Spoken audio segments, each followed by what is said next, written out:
먼지 쌓인 작업대 위 오래된 목공 연장들 사이로 아내 카르멘의 빛바랜 사진이 놓여 있었다. 마테오는 마치 성물이라도 되는 듯 매일 아침 그 사진을 부드러운 천으로 닦았다. 사진 속 카르멘은 여전히 마흔의 봄날처럼 웃고 있었지만 마테오의 시간은 그녀가 떠난 2년 전 그날에 멈춰 있었다. 스페인 남부 안달루시아 지방의 작은 해안 마을 네르하, 지중해의 햇살마저 그의 마음을 데우지 못하는 듯했다. 72해의 삶은 이제 그저 숨 쉬는 것 외에는 아무런 의미도 찾지 못한 채 느리게 흘러갈 뿐이었다. 창밖으로는 하얀 벽과 붉은 부겐빌레아가 어우러진 마을 풍경이 그림처럼 펼쳐졌지만 마테오의 눈에는 그저 텅 빈 캔버스처럼 보였다. 할아버지, 이것 보세요. 페이스북이라는 건데 전 세계 사람들이랑 친구가 될 수 있대요. 주말마다 찾아오는 22살 손녀 소피아의 목소리가 정적을 깼다. 그녀는 마테오의 거친 손에 최신형 스마트폰을 쥐어주며 조잘거렸다. 마테오는 복잡한 기계가 영 탐탁지 않았지만 유일한 혈육인 손녀의 성화에 못 이겨 마지못해 고개를 끄덕였다. 소피아는 할아버지의 이름으로 계정을 만들고 사용법을 몇 번이고 반복해서 알려주었다. 며칠 후 마테오는 어색한 손길로 스마트폰 화면을 넘기다 낯선 이름의 친구 요청을 발견했다. 이사벨라 로드리게스. 프로필 사진 속 여성은 우아한 미소를 띤 중년의 미인이었다. 길고 검은 머리, 깊이를 알 수 없는 눈동자, 어딘가 카르멘의 젊은 시절을 닮은 듯도 했다. 자기소개란에는 자신처럼 사별의 아픔을 겪었다는 짧은 글이 적혀 있었다. 마테오는 자신도 모르게 가슴 한구석이 아릿해지는 것을 느꼈다. 망설임 끝에 그는 떨리는 손가락으로 수락 버튼을 눌렀다. 그날 밤 마테오는 잠 못 이루고 뒤척이다 용기를 내어 이사벨라에게 첫 메시지를 보냈다. 안녕하세요. 마테오입니다. 네르하에 살고 있습니다. 마치 소년처럼 심장이 두근거렸다. 몇 분 지나지 않아 답장이 왔다. 반가워요, 마테오 씨. 저는 이사벨라예요. 지금은 엑스트레마두라의 작은 마을에 머물고 있지만 언젠가 안달루시아의 햇살을 다시 만나고 싶네요. 그녀의 메시지는 따뜻했고 어딘지 모르게 쓸쓸한 여운을 남겼다. 그날부터 마테오의 텅 빈 일상에 작은 파문이 일기 시작했다. 마테오와 이사벨라는 매일 페이스북 메신저와 왓츠앱으로 대화를 주고받았다. 처음에는 서먹했지만 이사벨라는 능숙하게 대화를 이끌었고 마테오는 금세 그녀에게 마음을 열었다. 그녀는 자신이 화가이며 현재 엑스트레마두라 지방의 한적한 시골 마을에서 예술 프로젝트를 진행 중이라고 했다. 남편을 먼저 떠나보낸 아픔, 예술가로서의 고뇌, 그리고 안달루시아의 푸른 바다에 대한 그리움까지 그녀의 이야기는 마테오의 외로운 마음에 깊은 공감을 불러일으켰다. 마테오는 수십 년 만에 느껴보는 설렘과 정서적 교감에 밤잠을 설치기 일쑤였다. 이사벨라는 자신이 그린 그림이라며 아름다운 풍경화 사진들을 보내왔다. 석양에 물든 과달키비르 강, 올리브 나무가 끝없이 펼쳐진 들판, 고풍스러운 성당의 모습. 마테오는 그 그림들 속에서 이사벨라의 섬세한 감성과 고독을 읽었다. 그녀는 때때로 자신이 머무는 마을의 사진이라며 오래된 돌담길이나 야생화가 핀 초원 사진을 보내기도 했다. 그 사진들은 마테오에게 이사벨라와의 만남에 대한 막연한 기대를 심어주었다. 어느 날 이사벨라의 목소리는 유난히 떨렸다. 그녀는 갑자기 어머니가 위독해져 긴급 수술이 필요하다며 울먹였다. 당장 수술비가 없으면 어머니를 잃을지도 모른다고, 평생 후회할 것 같다고 흐느꼈다. 마테오는 가슴이 철렁 내려앉았다. 카르멘을 병으로 떠나보냈던 기억이 되살아나며 이사벨라의 고통이 자신의 것처럼 느껴졌다. 그는 망설였다.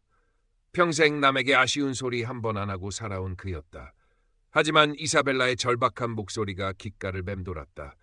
결국 그는 카르멘과의 추억이 담긴 낡은 통장에서 비상금의 일부를 꺼내 이사벨라가 알려준 계좌로 송금했다. 마테오 씨, 당신은 제 생명의 은인이에요. 이 은혜는 평생 잊지 않을게요. 이사벨라는 눈물 섞인 목소리로 몇 번이고 감사 인사를 전했다. 마테오는 어색했지만 마음 한구석이 따뜻해지는 것을 느꼈다. 누군가에게 필요한 존재가 되었다는 사실이 잊고 지냈던 삶의 온기를 되찾아준 것 같았다.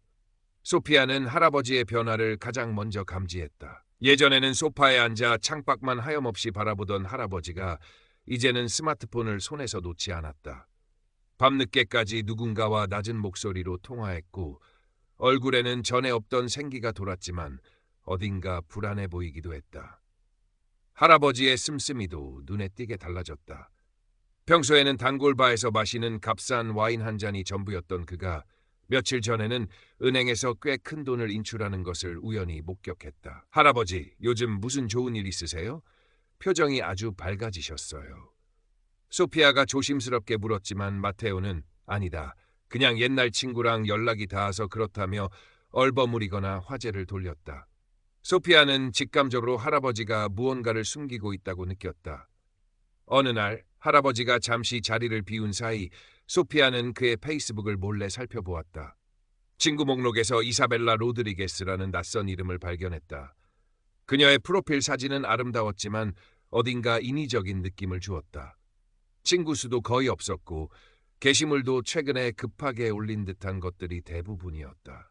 소피아의 마음속에 불안감이 스멀스멀 피어올랐다. 이사벨라의 금전 요구는 그 후로도 계속되었다. 밀린 집세, 딸의 학비, 그녀는 사별한 남편과의 사이에 딸이 하나 있다고 했다. 스페인으로 돌아와 마테오와 함께 살 집을 구하기 위한 계약금 등 이유는 다양했다. 마테오는 때때로 의심을 품기도 했다. 이사벨라는 결코 영상통화를 하려 하지 않았고 목소리도 감기 때문이라며 자주 잠겨 있었다. 하지만 그럴 때마다 이사벨라는 마테오의 죄책감을 자극하거나 달콤한 사랑의 말로 그의 마음을 녹였다. 마테오, 당신만이 내 유일한 희망이에요. 우리가 함께할 미래를 생각하면 어떤 어려움도 견딜 수 있어요. 그녀의 말에 마테오는 또다시 흔들렸다. 이미 적지 않은 돈을 보낸 터라 여기서 멈추면 모든 것이 물거품이 될 것 같다는 생각도 들었다. 외로움과 사랑에 대한 갈망, 그리고 이미 투자한 돈에 대한 미련이 그의 이성을 마비시켰다. 그는 결국 정기 예금을 해약했고 소피아에게는 비밀로 한 채 카르멘과 함께 살던 집을 담보로 은행에서 대출까지 받았다.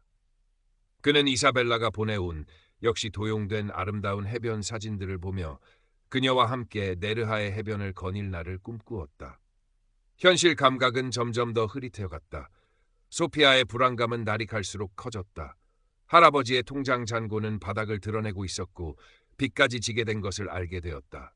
그녀는 밤새 인터넷을 뒤져 로맨스 스캠 사례들을 검색했다. 이사벨라의 수법은 그 사례들과 놀랍도록 유사했다. 소피아는 떨리는 마음으로 이사벨라의 프로필 사진을 구글 이미지 검색에 넣어보았다. 결과는 충격적이었다. 그 사진은 몇 년 전 한 패션 잡지에 실렸던 무명 모델의 것이었다. 이사벨라가 보냈던 그림들 역시 유명 화가들의 작품을 도용한 것이었다. 모든 것이 거짓이었다.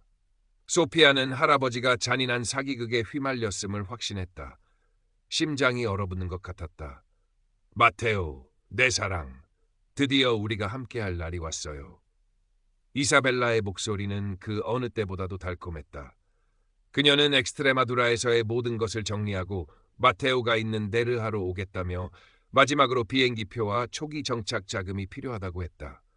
이 돈만 있으면 우리는 영원히 함께할 수 있어요.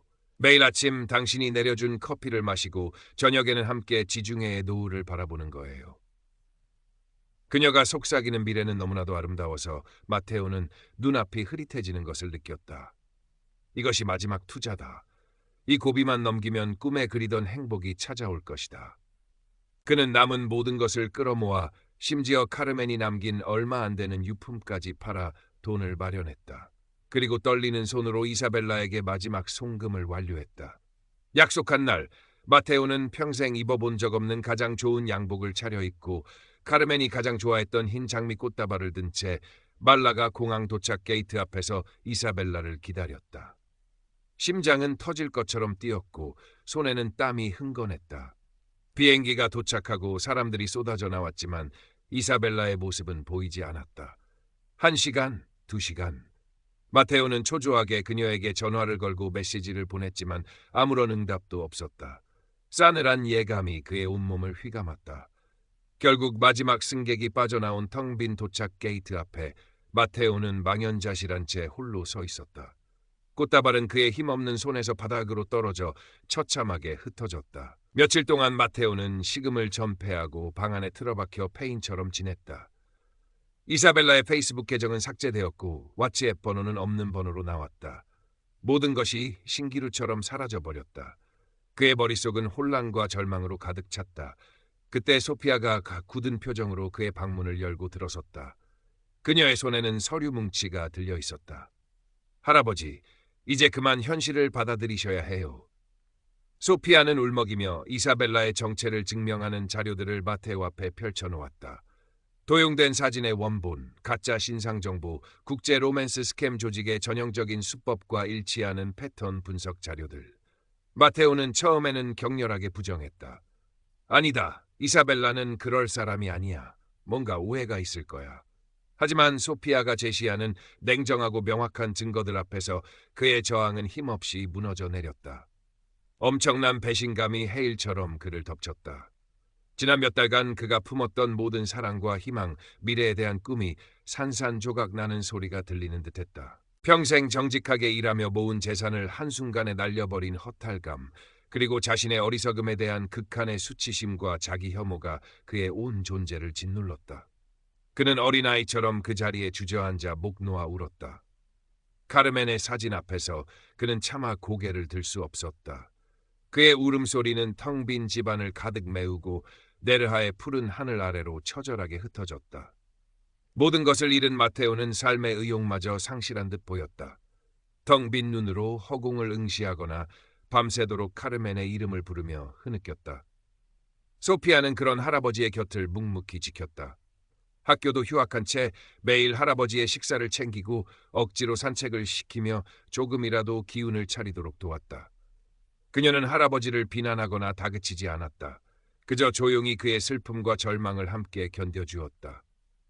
시간이 약이라는 말처럼 아주 조금씩이지만 마테오는 현실을 받아들이기 시작했다.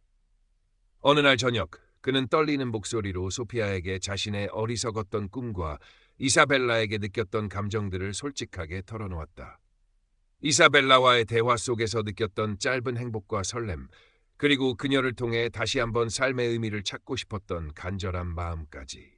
그의 고백은 마치 버받터진 상처에서 고름을 짜내는 것처럼 고통스러웠지만 동시에 아주 작은 치유의 시작이기도 했다. 소피아는 할아버지의 이야기를 가만히 들어주며 그의 떨리는 손을 꼭 잡아주었다. 할아버지 잘못이 아니에요. 그 사람들이 나쁜 거예요. 할아버지는 그저 사랑을 믿었던 것뿐이에요. 소피아의 따뜻한 위로에 마테오는 다시 한번 눈물을 쏟았다. 하지만 이번 눈물은 절망의 눈물이라기보다는 억눌렸던 감정을 풀어내는 슬픔의 눈물이었다. 마테오는 자신의 경험이 다른 누군가에게, 특히 자신처럼 외로운 노인들에게 경고가 되기를 바라는 마음을 갖게 되었다. 직접 나서서 무언가를 할 용기는 아직 없었지만 언젠가 자신의 이야기를 통해 단 한 사람이라도 비슷한 불행을 피할 수 있다면 그것으로 족하다고 생각했다. 어느 맑은 아침, 마테오는 아주 오랜만에 먼지가 뽀얗게 쌓인 자신의 오래된 목공 작업실로 들어섰다. 한때 그의 삶의 전부였던 공간. 그는 천천히 작업실을 둘러보았다. 벽에 걸린 낡은 연장들, 반쯤 만들다만 나무 의자, 그리고 카르멘이 아끼던 작은 보석함을 넣어두었던 향나무 상자. 그는 향나무 상자를 부드럽게 어루만지다 문득 손때 묻은 대패 하나를 집어들었다. 그립감은 여전히 익숙했다. 창밖으로는 여전히 눈부신 안달루시아의 햇살이 쏟아지고 있었다. 지중해의 바람이 작업실 안